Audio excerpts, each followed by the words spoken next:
Depois de impor mais transparência, Flávio Dino já mira o volume das emendas parlamentares. Vem comigo. Antes de seguir, eu gostaria de pedir seu like nesse vídeo e sua inscrição nesse canal. Peço também, caso você possa e queira, sua contribuição clicando no botão Valeu ou se tornando membro aqui do Blog do Código Amaral, clicando no botão Seja Membro. Os membros do Blog do Código Amaral têm acesso a conteúdos exclusivos e assim você ajuda mais um espaço de luta contra o fascismo à brasileira. Ao final do vídeo, deixa seu comentário, concorde, discorde ou complemente, mas sempre se lembre que só não vale xingar nem falar da mãe do povo. Compartilhe esse vídeo em todas as suas redes sociais e também no WhatsApp e no Telegram, se você tiver. Lembrando que se você é de Alagoas, você pode assistir ao Blog do Código Amaral na TV Com Marcel, canal 12 da NET. Se você não é de Alagoas, você pode assistir a TV Com no link que está na descrição desse vídeo. Obrigado. Sexta-feira, 28 de fevereiro, são agora 3 horas da tarde e Flávio Dino, ministro do Supremo Tribunal Federal, tem mirado não apenas na transparência das emendas parlamentares, mas também no volume total de recursos destinados a essas emendas. O crescimento exponencial das emendas parlamentares nos últimos anos tem sido motivo de preocupação dentro do Poder Judiciário, mas não só. Também na sociedade, no Poder Executivo, no Poder Político, em todos aqueles que querem o equilíbrio entre os poderes da República. Segundo o ministro Flávio Dino, inclusive, nessa dinâmica, ele tem ressaltado isso, que essa dinâmica compromete o equilíbrio entre os poderes e distorce a distribuição do orçamento federal. Na visão do Flávio Dino, a expansão descontrolada desses repasses, que já ultrapassam 50 bilhões de reais por ano, representa uma usurpação do papel do Poder Executivo na gestão dos recursos públicos. Além disso, o montante canalizado por meio dessas emendas cresce todos os anos. A cada orçamento, um corinho a mais para as emendas. E isso reduz progressivamente a margem de manobra do governo federal, do Poder Executivo, para conduzir projetos estruturantes e investimentos, principalmente investimentos e projetos de longo prazo. Apesar dessa preocupação, o ministro Flávio Dino aceitou recentemente, aqui, poucos dias antes de eu gravar esse vídeo, um acordo com os líderes do Congresso Nacional, com o Hugo Mota, presidente da Câmara dos Deputados, e com Davi Alcolumbre, presidente do Senado, para liberar a execução das emendas neste ano de 2025. Isso, inclusive, deve agilizar a aprovação do orçamento para esse ano, que ainda não foi aprovado. Mas isso desde que sejam respeitadas nas emendas as regras de transparência e de rastreabilidade. Esse entendimento representa um movimento estratégico do Supremo Tribunal Federal para evitar o total colapso na relação entre os poderes, ao mesmo tempo que impõe salvaguardas para garantir que os recursos sejam distribuídos de forma mais transparente. A gente estava tendo um impasse aqui. O orçamento, vamos entrar em março, e o orçamento de 25 não foi votado ainda. Paralisa tudo, né? Com isso, a previsão é de que os repasses possam ocorrer sem bloqueios que marcaram os anos anteriores. Esses últimos anos nossos aqui, principalmente depois que o Flávio Dino entrou no Supremo, foi de aperto no cerco em torno dessas emendas PIX, principalmente, né? Essas emendas que ninguém sabe de onde vem.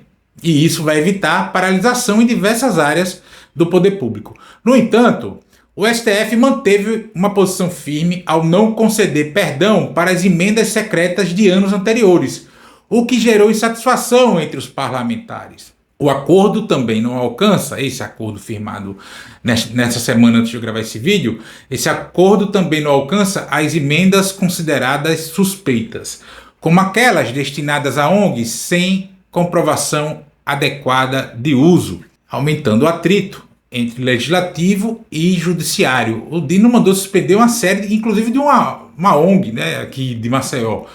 O Brasil se destaca, gente, é isso que é importante a gente entender. O Brasil se destaca internacionalmente pelo peso desproporcional que o legislativo tem na distribuição do orçamento. Enquanto outros países que também têm esse artifício da emenda parlamentar, o montante que os parlamentos movimentam é em torno de 1% do orçamento do orçamento discricionário, né? Ou seja, do orçamento, aqui no Brasil esse percentual chega a 20%. E isso compromete a capacidade do Poder Executivo de planejar investimentos, de planejar políticas públicas, de planejar novas ações, enfim, pensar estrategicamente em médio e longo prazos. Esse cenário cria uma realidade em que os gastos públicos tornam-se pulverizados e muitas vezes, quase todas as vezes, para não dizer todas as vezes, direcionadas a demandas locais das bases parlamentares, dos deputados federais e senadores, e isso em detrimento de projetos nacionais de grande impacto. Além disso, temos tido, melhor dizendo, uma falta de critério na distribuição dos recursos, que isso pode gerar desigualdades regionais, beneficiando de forma desproporcional algumas localidades, em detrimento de outras. Eu tenho um deputado de base X, ele bota um recurso lá, sei lá, para tratamento dentário, mas é na cidade vizinha que precisa, não é na dele. Entende? É esse tipo de distorção que pode gerar. Só para a gente deixar claro, assim, explicar rapidamente, existem 3 tipos principais de emendas. As individuais, que garantem um valor fixo para cada parlamentar e são de execução obrigatória, e essas são as mais antigas. As de bancada, que são definidas coletivamente pelos parlamentares de cada estado e também possuem execução obrigatória, mas essa obrigatoriedade ela já é mais recente, ou mais é próxima da individual, ali, enfim. E as de comissão, que são destinadas por grupos temáticos do Congresso Nacional e dependem de liberação política para serem executadas. Essas não são impositivas, mas foram essas, inclusive, que o Dino andou botando freio de arrumação em 2024. Esse sistema, apesar de garantir que as demandas regionais sejam atendidas, também permite a ocorrência de práticas clientelistas, nas quais parlamentares utilizam recursos para fortalecer suas bases eleitorais e garantir, evidentemente, porque ninguém é de ferro, apoio político. Além disso, estava ocorrendo a chamada emenda PIX, que substituiu lá o orçamento secreto, que permitia transferências diretas para estados e municípios sem destinação específica.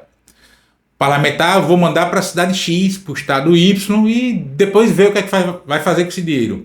Mas agora essas emendas requerem um plano de trabalho para serem utilizadas, reduzindo parcialmente o risco de mau uso desses recursos. Mesmo com os avanços em termos de transparência, que foram gigantescos, mas ainda há muito por fazer, evidentemente, a decisão do STF pode intensificar uma tensão entre o governo Lula e o Centrão, que domina a Câmara dos Deputados e o Senado.